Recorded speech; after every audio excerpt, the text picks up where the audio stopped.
Di tengah-tengah sumur itu ada pusaka. Di situ ada keris Semar.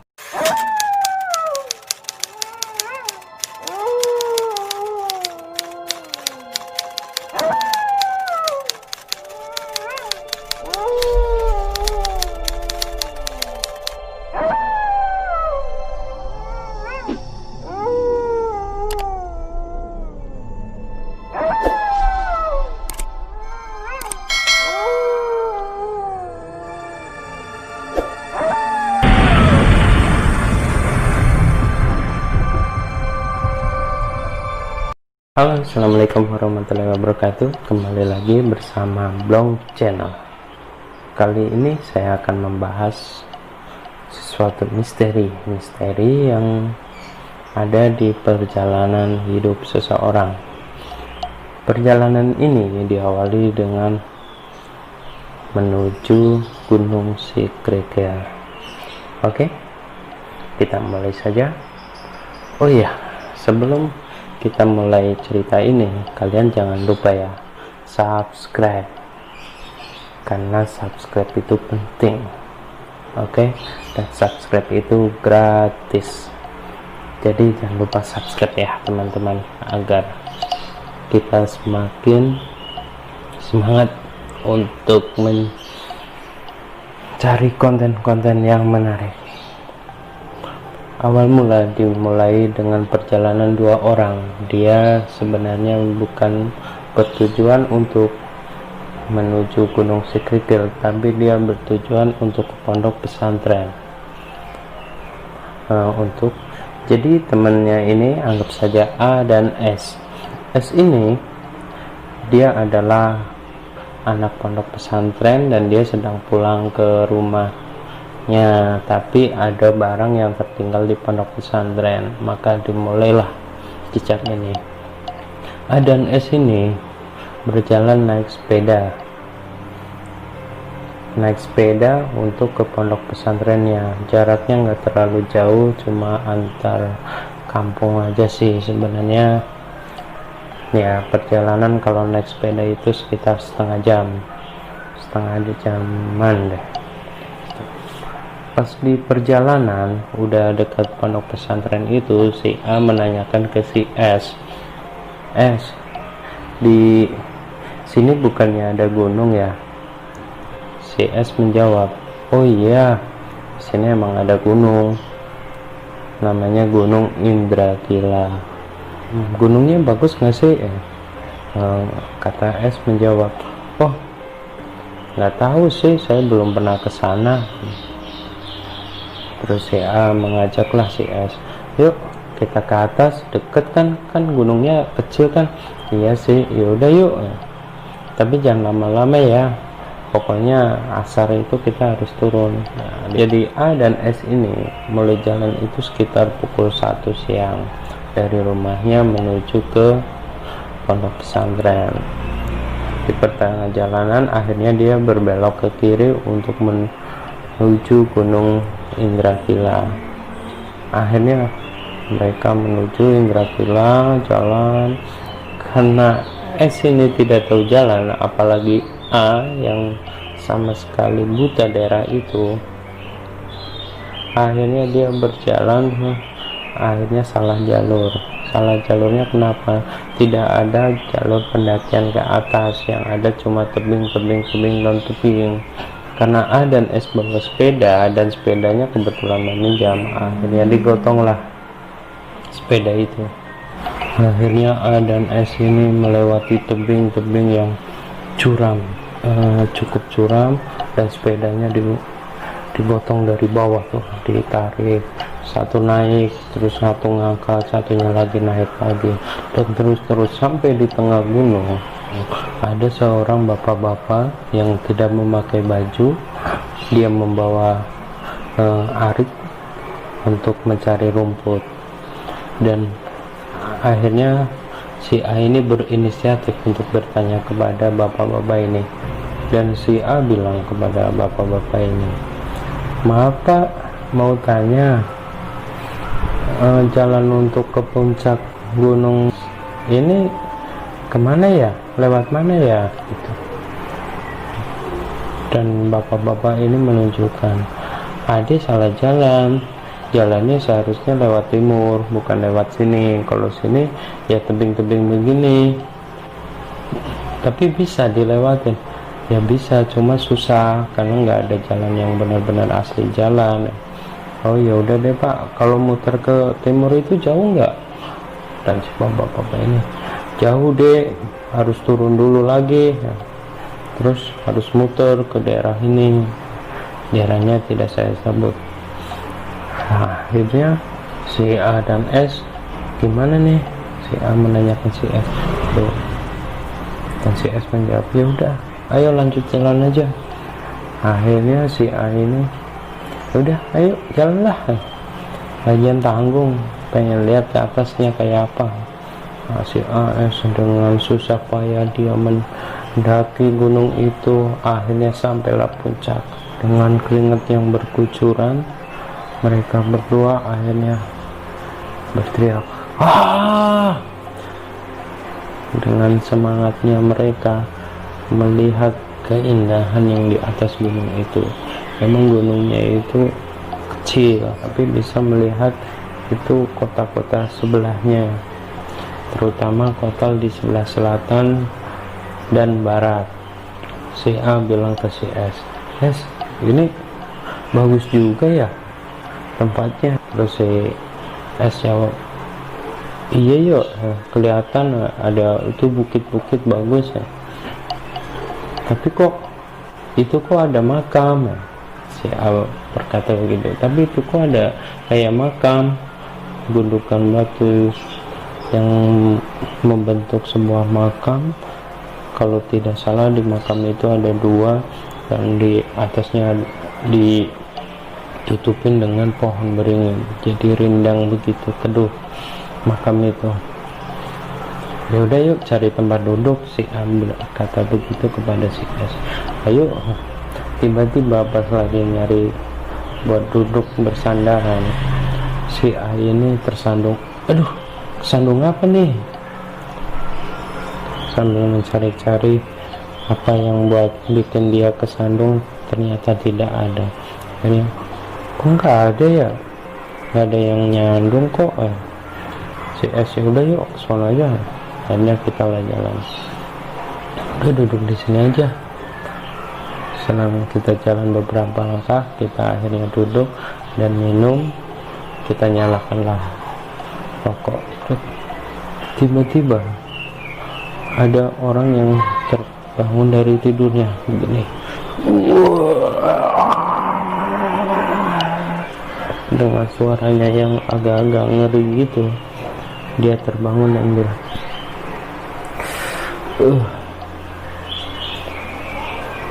"Tadi siapa yang nyandung?" Terus saya bilang, "Tadi saya memang kesandung, tapi nggak ada kesandungannya." "Lah, Bapak dari mana? Kok kayak baru bangun?" Si A bilang begitu. Terus seorang bapak-bapak sekitar umur 40-an, dia berkata, "Saya kalau kakinya tidak disandung orang, saya nggak bakalan bangun." "Hah? Memang Bapak tidur di mana?" kata si A bertanya. Si S pun menjela pembicaraan si A dan bapak-bapak ini. "Iya, tadi nggak ada orang, kok bisa?" Sambil muka senyum begitu, bapak-bapak ini sambil menjawab, "Kalau saya tidak bangun, kalian nggak bakalan lihat saya." Si A dan S berpikiran sama, apa orang ini mempunyai ilmu yang sangat tinggi ya sampai tidurnya pun tidak kelihatan atau apa. Karena A dan S ini masih dibilang polos, dia masih remaja dan umurnya di bawah 15 tahun waktu itu. Akhirnya si S menawarkan, "Minum Pak." Si A pun menawarkan, "Iya minum nih Pak, ada air, terus ini ada roti juga kalau mau." Terus bapak-bapak itu menghampiri si A dan S. "Boleh." "Ya udah minum aja Pak, silahkan, ikhlas kok." Akhirnya bapak-bapak itu minum. Setelah minum, kita tawarkan roti dan rokok, tapi rotinya itu diabaikan saja, rokoknya yang diambil. Boleh ambil rokoknya? Ya udah silakan Pak, kan kita sudah nawarin. Akhirnya dihisaplah rokok itu, dinyalakan. Dan bapak itu bercerita bahwa dia sudah berada di tempat itu selama 7 hari 6 malam. Dia bilang ke A dan S bahwa kalau tidak ada orang yang memberikan makanan atau minuman, dia tidak akan memakan ataupun meminum. Dan pas waktu itu kebetulan kita yang baru pernah ngasih selama 7 hari 6 malam itu ngasih air dan rokok. Tapi kita tawarkan, udah Pak, ini rotinya dimakan aja nggak apa-apa, ini masih ada kok. Lagian kita dekat, nanti pulang juga bisa makan lagi. Terus bapak-bapak bilang, tidak, makasih. Dengan nada yang berwibawa dan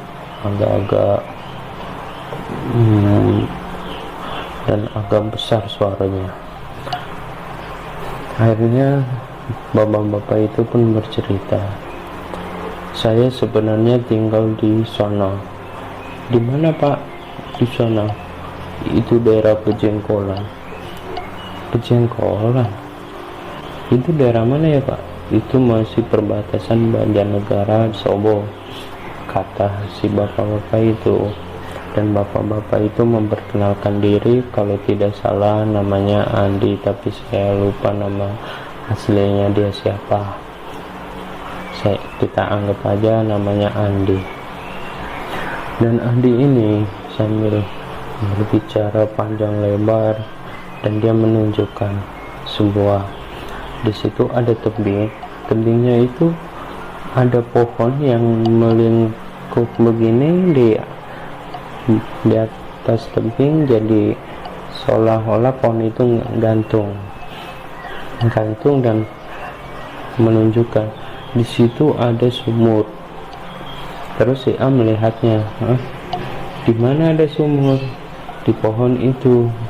Jadi bentuknya itu, pohonnya itu anggaplah ini sebuah jurang, dan di sini itu tempat pemakamannya itu, di atasnya itu ada pohon satu yang menggantung ini. Jadi dari bawah sini melengkung terus ke atas. Nah di situ katanya ada sumur. Dan kok nggak kelihatan? Iya, sumur itu nggak bakalan kelihatan kalau orang pengen lihat, tapi sumur itu bisa kelihatan kalau memang jodoh, kata si Pak Andi itu. Dan terus, kok aneh ya, apa itu sumur goib? Ya bisa dibilang begitu, tutup Pak Andi. Dan di situ, di tengah-tengah sumur itu ada pusaka. Bapak-bapak itu berkata, kamu ambil ya, nanti pusakanya jam 12 malam. Si A ini bertanya lagi, maksudnya ngambil? Iya, di situ ada keris semar, kamu ambil. Nanti malam rame kok di sini. Dan kita nggak mengiyakan, nggak apa. Si A dan S ini cuma jawab insya Allah. Dan tiba-tiba suara azan berkumandang. Saat azan berkumandang, Pak Andi ini langsung diam, menundukkan kepala, dan rokoknya pun sampai jatuh sampai azannya selesai. Setelah selesai, dia balik melihat kami dan mengambil rokok itu sambil berkata, pokoknya datanglah ke sini sebelum jam 12 malam. Nanti ketemu saya di sini. Saat dia melihat tempatnya dia, Pejengkolan, dia bilang, nanti kapan-kapan kalian main ke sana. Nanti di sana kamu bisa ambil barang ada di sana. Itu cocok buat kalian. Dan si S ini tiba-tiba membisikkan ke si A, yuk pulang, udah asar ini. Oh ya udah yuk. Akhirnya Singkat kata singkat cerita, akhirnya A dan S ini pulang berpamitan ke Pak Andi. Mohon maaf Pak, kami mau pulang, mau ngelanjutin ke pondok pesantren, mau ngambil barang. Oh ya udah, hati-hati kalau mau pulang. Iya Pak. Terus si S ini nanya ke Pak Andi, Pak, jalan pulang yang enak bisa dilewati sepeda mana ya? Oh itu sebelah timur tuh, sebelah. Kamu pokoknya jalan sedikit, nanti udah sepeda bisa turun sampai ke bawah. Dan keanehan ini pun mulai terjadi lagi. A dan S ini mulai sedikit curiga ke bapak-bapak ini. Akhirnya astagfirullahaladzim,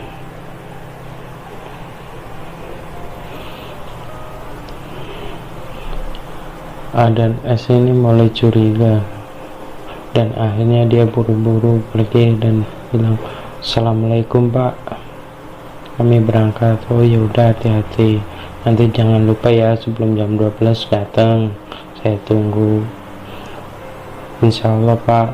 Akhirnya kita jalan dan kita menemukan jalan yang lapang dan enak dinaikin sepeda, dan kita terus turun naikin sepeda itu tanpa direm karena samping kanan kiri itu hutan. Turun terus, pokoknya kita jarang ngerem, dan kita sudah jauh nih, udah mendekati bawah. Itu dari tadi jalannya halus, jadi di bawahnya itu malah rusak jalannya yang pas di bawah, tapi ke atasnya halus. Dan itu tiba-tiba pas waktu kita udah mau deket pasar, pokoknya ada pasar tapi saya nggak nyebutin pasar apa, udah deket pasar itu ada suara, nanti jangan lupa ya jam 12, pokoknya sebelum jam 12 kalian datang. Dan si A ini pun menoleh, terus balik lagi karena pas lagi naik sepeda kan, terus direm, bilang ke S, tunggu dulu S, tunggu dulu, berhenti. Tadi dengar nggak suara ini? Ada kayak Pak Andi ngomong tadi. Iya suruh nanti jangan lupa jam 12 suruh ke atas. Dan kita berdua pun menoleh lagi ke belakang, ternyata Pak Andi itu sudah nggak ada orang sama sekali. Tapi pas waktu si A ini naik sepeda, dia melihat ada Pak Andi sedang duduk sambil merokok dan sambil bilang begitu. Kita makin curiga dan akhirnya kita langsung buru-buru pergi dari situ.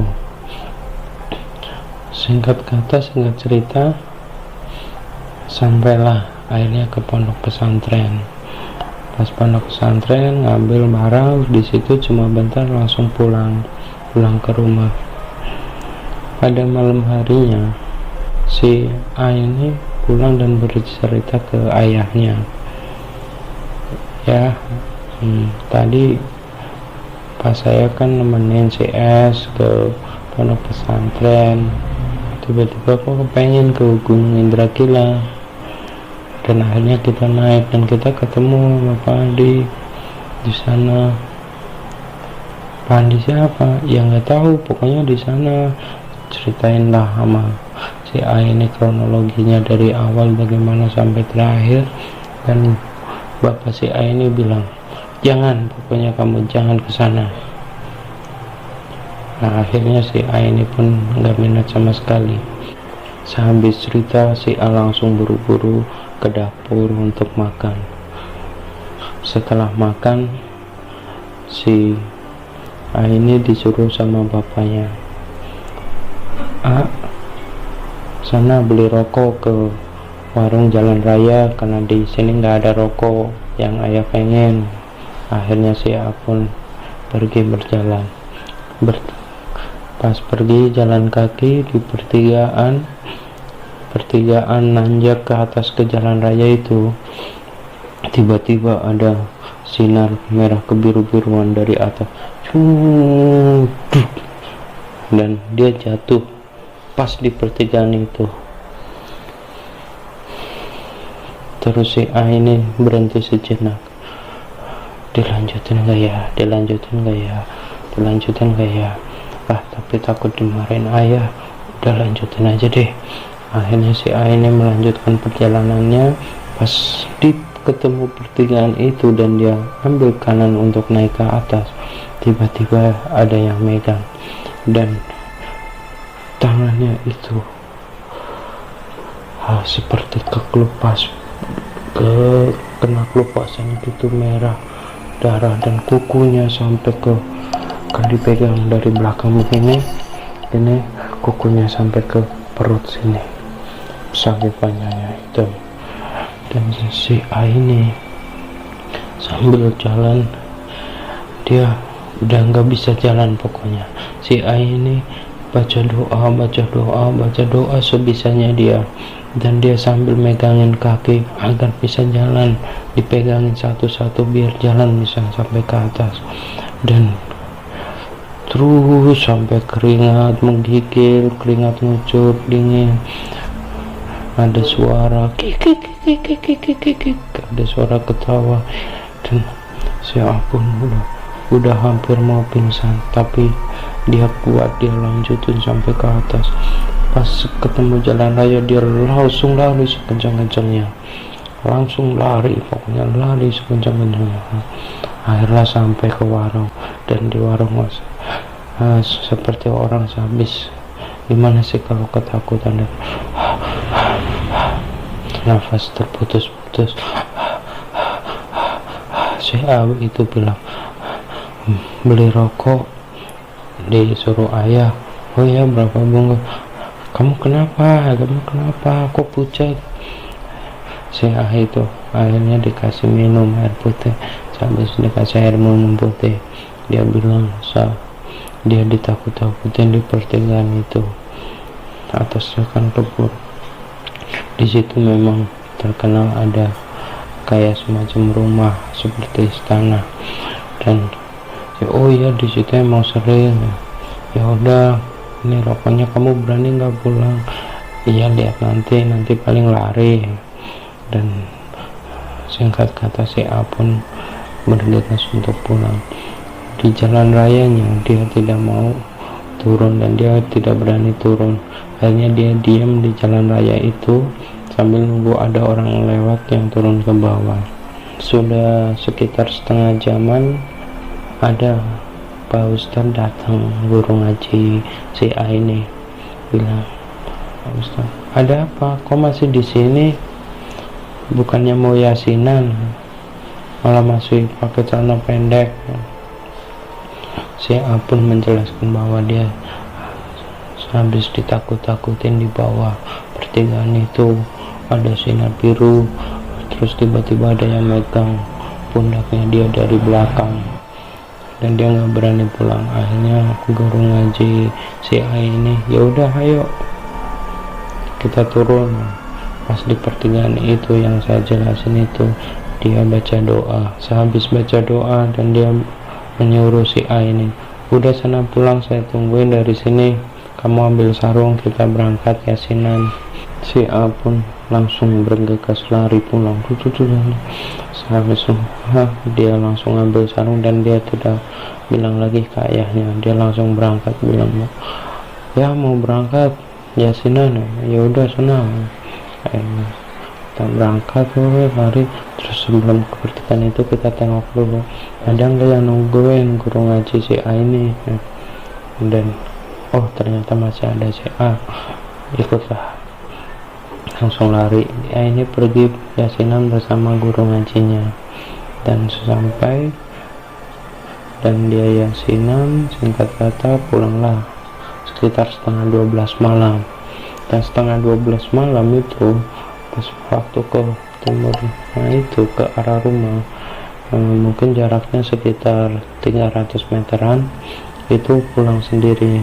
Dan disitu ngelewatin ada kebun, dan pas di kebun itu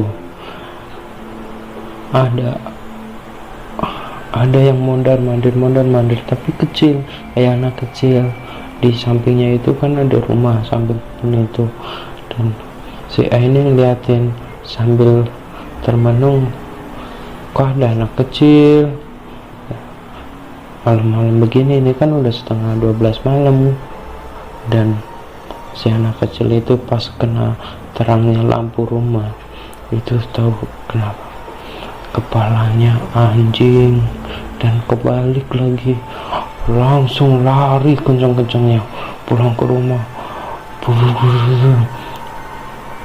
sambil gedor-gedor pintu, ya.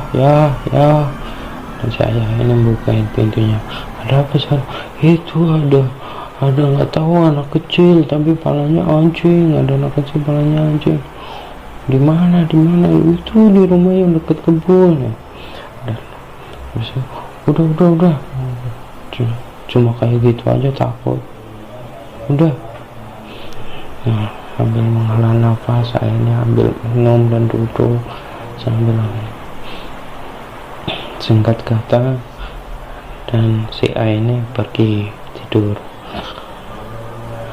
tertidur lelap karena kecapean seharian habis jalan naik gunung, dan terus ditakut-takutin, dan di dalam tidurnya didatanginlah sama sesosok orang, dan dia cuma berkata, kenapa kamu gak datang?